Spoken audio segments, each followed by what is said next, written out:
స్వామి, ఇందాక మనం పిల్లల గురించి మాట్లాడుకుంటున్నాం కాబట్టి ఈ కాలంలో ఉన్న పిల్లలు ముఖ్యంగా అసలు పెద్దల మాటలు వినకపోవటం, ఎప్పుడు చూడు ఆ ఫోన్ పట్టుకొని ఏవేవో పిచ్చి వీడియోలు చూడటం ఇలాగే ఉండిపోతున్నారే తప్ప ఒకప్పటి పిల్లలకి అంటే మేము చిన్నగా ఉన్నప్పటికీ ఇప్పుడు మా పిల్లలకి అసలు తేడా చాలా తేడా ఉంది. ఏంటి అసలు మీరు ఇప్పుడు అడిగిన దాంట్లోనే తల్లిదండ్రులు ఈ ఇబ్బందులు పడకుండా పిల్లలు వీళ్ళు ఏదో పనులు చేసుకుంటారు, పిల్లలు మారం చేస్తూ ఉంటారు. వాళ్ళ ఇబ్బంది వీళ్ళకి పడకుండా ఏం చేస్తారు, ఏదో ఒకటి ఇస్తే అయిపోతుందని వీళ్ళే సెల్ ఫోన్లు ఇస్తూ ఉంటారు. మరి వాడు దాంట్లో కలర్స్ వాటికి అట్రాక్ట్ అయ్యి గేమ్స్ అని ఇంకా వాడు దాంట్లో మహా ఇంజనీర్ అయిపోతాడు, నిష్ణాతుడు అయిపోతాడు. మీకు రాని విద్యలన్నీ వాడికి వస్తాయి. మీరు ఎందుకు ఇస్తున్నారు? మీ తప్పించుకోవడం కోసం ఇస్తున్నారు. పిల్లల్ని కాస్త లాలించండి, బుజ్జగించండి, ఇంకోటి ఏదైనా అలవాటు చేయండి. మీకు అడ్డుగా ఉందని మీరు సెల్ ఫోన్లు ఇవ్వడం ఎంత కరెక్ట్ చెప్పండి, మీరే ఆలోచించండి. ఇచ్చిన తర్వాత వాడు తీసుకోకుండా ఎలా ఉంటాడు? స్వీట్ పెట్టిన తర్వాత తినకుండా ఉంటాడా? హాయిగా తింటాడు, ఆడుకుంటూ ఉంటాడు. మీరు ఎప్పుడు ఇవ్వకపోయినా వాడు గొడవ చేస్తాడు. ఆ విధంగా కూడా వాడికి మరి మైండ్ పొల్యూషన్ అయిపోతుంది. తెలియనివన్నీ తెలుస్తున్నాయి, వాళ్ళకి తెలియదు పాపం. మీరు తల్లిదండ్రులు ముఖ్యంగా తల్లులు ఇంట్రడ్యూస్ చేసినట్టే వాళ్ళకి. అది కొత్త అవతారాన్ని వాళ్ళకి మరి సెల్ అవతారాన్ని ఒకటి ప్రవేశపెట్టాం వాళ్ళకి. అందుకని మనమే పాడు చేస్తున్నట్టు. ఆహార విషయాల్లోనూ వినకపోవడం, ఇదే మొండితనం వస్తుంది. ఎందుకు? వాడు చెప్పినట్టు మీరు వినకపోతే వాడు ఏదో అల్లరి చేస్తాడు, మారం చేస్తాడు, పగలు కొడతాడు, విరగొడతాడు. ఆ భయపడి ఏం చేస్తున్నారు తల్లిదండ్రులు, ఏదో ఒకటి వాడికి ఎందుకు లేరా అదేదో బొమ్మ లేకపోతే అదో. ఈ మధ్య ఏంటంటే బొమ్మలు అవన్నిటికంటే బెస్ట్ ఈ సెల్ ఫోన్ ఇస్తున్నారు. బొమ్మలు ఉంటాయి, అన్నీ ఉంటాయి, అందులో పాటలు ఉంటాయి, అన్నీ ఉంటున్నాయి. కానీ వీళ్ళ యొక్క తప్పించుకోవడం కోసం ఆ పనులు చేయడం సరి అయింది కాదు. సెల్ ఫోన్లు తల్లిదండ్రులు ఇవ్వకండి. టీవీలు కూడా వాటికి సంబంధించిన ఎడ్యుకేషన్ ఉంటుంది, బొమ్మల ద్వారా ఆల్ఫాబెట్స్ పాటలు ఉంటాయి, అలాంటి పెట్టి వాళ్ళకి నేర్పించండి.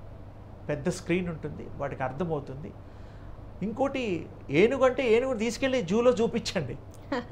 బొమ్మలు చూపించడం కాదు, బొమ్మలు కూడా చూపించండి. ప్రాక్టికల్గా కూడా వాడికి జూలో తీసుకెళ్ళి ఏది అంటే ఊహ తెలిసిన తర్వాత, తెలవకముందు తీస్తే వాడికి ఎవరిని చూపించినా తెలియదు. తల్లే ప్రథమ గురువు. ఏమంటే మీ నాన్న, మీ మామయ్య, మీ మేనమామ, తాతయ్య అని పరిచయం చేసే ప్రథమ గురువు సృష్టిలో బిడ్డకి తల్లి, ఆ తర్వాతే ఎవరైనా. అందుకని వాడికి తల్లి ద్వారా బోల్డ్ జ్ఞానం వస్తుంది.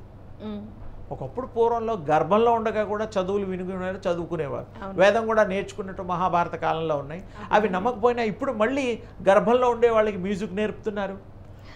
ఇప్పుడు 5-6 క్లాసుల వరకు ఉండే చదువు కూడా నేర్పడానికి ప్రయత్నాలు జరుగుతున్నాయి. Latest advancement. మరి ఇంకా ఫ్యూచర్లో ఏమవుతుందో తెలియదు. ఇప్పటి వరకు ఉన్నదే చాలా ఎక్కువ, అంటే ఇంకా ఎక్కువ వస్తుంది.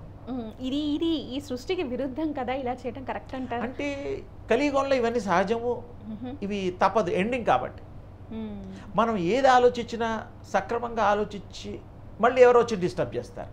ఒక ప్లాన్ వేసుకుంటాం, అలా చేద్దాం, ఇలా ఉద్యోగం, ఇది చదువుకుందాం, పెళ్ళిళ్ళు కూడాను ఒక మంచి అమ్మాయిని చూసి పెళ్లి చేద్దాం. తల్లిదండ్రులు వాళ్ళు కూడా ఏదో ఉద్యోగం చేసుకునే అమ్మాయి అయితే బాగుంటుంది, చేదోడు వాదోడుగా, ఇలా ఏవో రకరకాలుగా వాళ్ళ యొక్క. కానీ మొదట్లో ఒక తల్లిని మనం ఒక ఇంటికి పంపించేటప్పుడు, పెళ్లి చేసేటప్పుడు కొన్ని నియమ నిబంధనలు ఉండేవి. వంశాన్ని పెంచడం కోసమే స్త్రీ తల్లుల్ని వాళ్ళ ఇంటికి ఒక ఇంటి పేరు నుంచి ఇంకో ఇంటికి పేరు మారేది. మరి భర్త పేరు వస్తుంది, అంతకుముందు తల్లిదండ్రుల పేరు ఉంటుంది. ఆ విషయంలో నేను బాధపడతాను. తల్లిదండ్రులు పెట్టిన పేరు, ఆ ఇంటి పేరు, భర్త వచ్చిన తర్వాత భర్తే, ఆ ఇంటి పేరు మారడం ఎంతవరకు సబబు? అది కొంచెం ఆలోచించాల్సిన విషయం. మారినా కూడా పోనీ అక్కడ పరిచయాలు, అక్కడ పరివర్తన వేరైపోతుంది.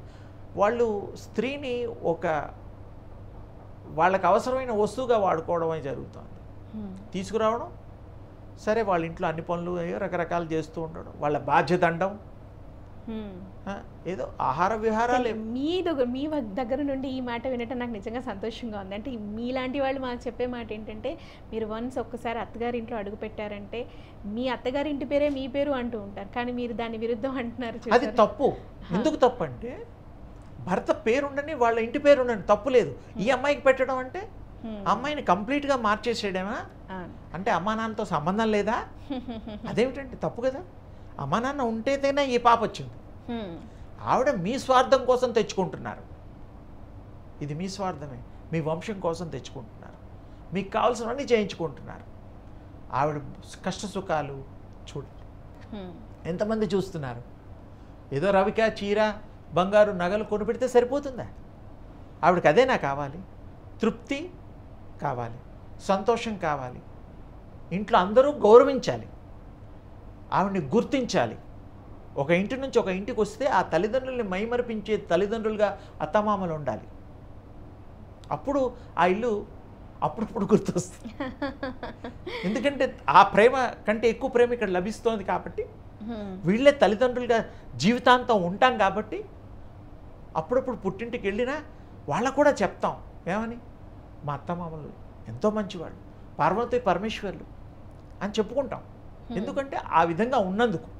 ఇంకోటి కూడా బాధ్యత ఉండేది అప్పట్లో, స్త్రీధనం ఇచ్చేవారు, అది భర్తలు ముట్టుకునేవారు కాదు. పొలాలు కానీ ఏదైనా భర్తకు సంబంధం లేదు, అది వాళ్ళ ఇంట్లో వాళ్ళు ఇచ్చేవారు. ఎందుకు ఇచ్చేవారు అంటే ఏదన్నా విపరీత కార్యక్రమాలు ఏదన్నా జరిగితే తెలియదు, ఆ తల్లికి ఈ ఆస్తి ఉంటే అప్పుడుకి ఈ తల్లిదండ్రులు ఇటుపక్క అమ్మాయి తల్లిదండ్రులు అన్న చెల్లెళ్ళు ఇంకెవరన్నా సంబంధాలు బాంధవ్యాలు చెడి దూరంగా ఉంటే ఆ అమ్మాయి సొంతంగా బతకడం కోసం ఆస్తి, స్త్రీ ధనం అంటారు దాన్ని. ఇప్పుడు దాన్ని కట్నంగా మార్చేసి, కట్నంగా కూడా కాదమ్మా, పూర్తిగా ఇచ్చేసేయాలి వాళ్ళకి, పేర్లు మార్చేయాలి.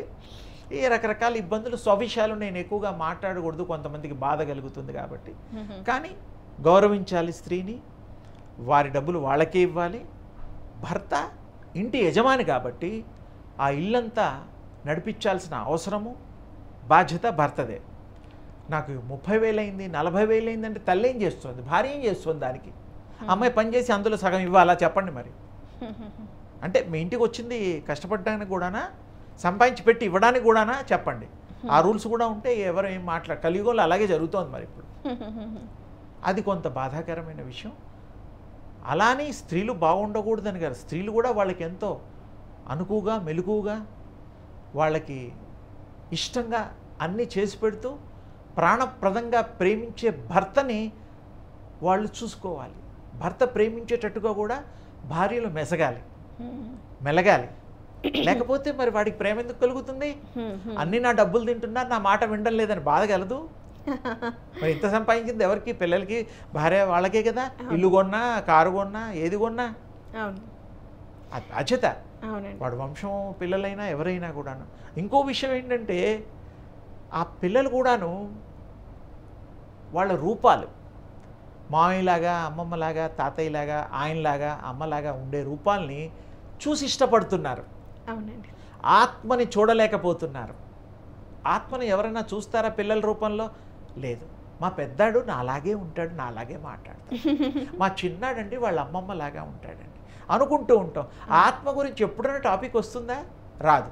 ఆ ఆత్మ అది వచ్చి దాని పని చేసుకోవడం కోసం ఈ శరీరంలోకి వచ్చింది. ఇవి కూడా వింటారు, వీళ్ళ అలవాటుకి కొన్ని చేసి పెడుతుంది, అది కూడా తృప్తి కోసం ప్రేమిస్తుంది అది కూడా. కానీ దాని పని దానికే, వీళ్ళ పనులు నామమాత్రంగా చేస్తూ ఉంటుంది. అందుకని కొంతమందికి పండితులకి పరమశుంఠలు పుడతారు. పండిత పుత్ర పరమశుంఠ అంటారు. ఎందుకు? వాళ్ళలాగా ఒక గుణం రాదు, ఆత్మ వేరు కాబట్టి. పండితుడు అన్నీ తెలిసిన వాడు బాగా పెంచలేదా? పెంచాడు కదా, క్రమశిక్షణగా పెంచాడు కదా. ఏం లోపం చేశాడు? శరీరంలో ఏమీ లోపం చేయాలి, ప్రేమించాడు, అన్ని ఇచ్చాడు, అన్నీ వాడికి కావాల్సిన వసతులన్నీ ఇచ్చాడు. మరి ఆత్మ యాక్సెప్ట్ చేయదు. అది వచ్చిన పర్పస్ వేరు. పూర్వజన్మలో జరిగినవి మిగిలిపోయినవి చేయడానికే వస్తుంది. అంటే ఇంకొక మాట అంటూ ఉంటారు స్వామి, ఇప్పుడు నేనున్నాను, ఎగ్జాంపుల్ నేను పుట్టాను అని అంటే మా అమ్మ ఎలా ఫీల్ అవుతారంటే వాళ్ళ తాతమ్మో ఎవరో పుట్టారని చెప్పేసి నాలో తప్పులేదు అనుకోవచ్చు. అలా నిజంగా అలా కొన్ని కోయిన్సైడ్ అవుతూ ఉంటాయి. కొన్ని ఆ ఆత్మల యొక్క ఇష్టత, ఆ కోరుకునేదట్టి. ఇప్పుడు మీరు ఒక సూపర్ మార్కెట్కి వెళ్తారమ్మా, మీకు కావాల్సింది కొంటారా, అన్నీ కొనుక్కుంటారా? కావాల్సింది దాన్ని పే చేస్తారు. ఇది ఎంత సింపుల్.